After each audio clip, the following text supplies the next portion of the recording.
Thank you, Mr. Chairman, and thanks for holding this timely markup. Here we are in the midst of crisis in the Middle East, ongoing crisis in the Middle East and Ukraine, and so I think it's terrific to see this leadership from Chairman Luetkemeyer and you to schedule this markup to talk about national security. On this particular bill, Holding Iranian Leaders Accountable Act, one that this committee has marked up in the past and passed previously. I want to thank first my friend from California, Mr. Vargas, for working on this with me. And I appreciate the partnership across the financial services and foreign affairs committees on these type of bills. As we've talked and witnessed over and over again, including the members on a bipartisan basis that watched the horrific film of people being beheaded with a hoe or burned alive or being shot in their cars or gunned down as they ran across a field, Hamas is a creature of Iranian money and training. And the most recent terror attacks against Israel necessitate additional financial retaliation against Hamas's enabler and puppet master, Iran. To prevent further atrocities being perpetrated against the people of Israel, we must ensure all avenues for terror financing are cut off and more closely scrutinized of the finances of Iran's government officials.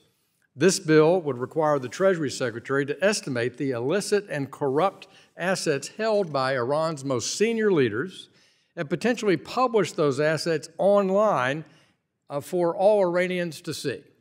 Let's publish it in Farsi, Mr. Chairman, and let the Iranian people see where all this money is going. It isn't going to humanitarian causes.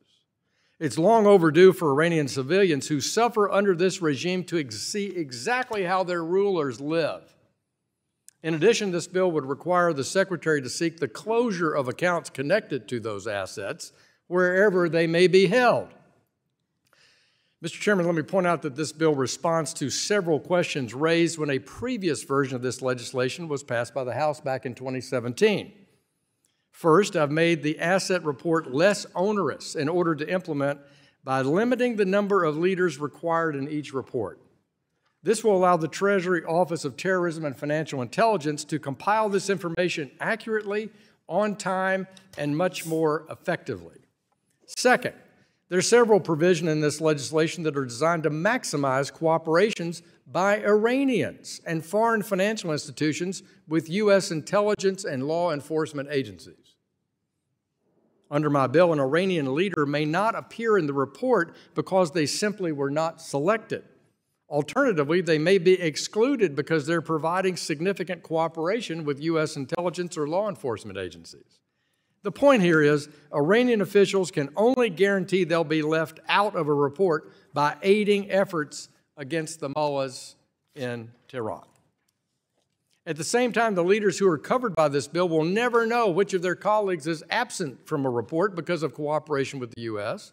or because of sheer luck.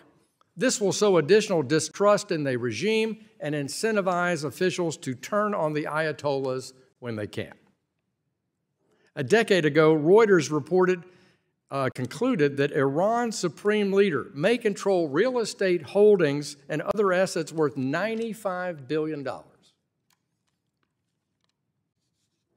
In 2019, the U.S. Embassy in Baghdad estimated the supreme leader's assets at $200 billion. $200 billion. The GDP of Iran is like $380 billion.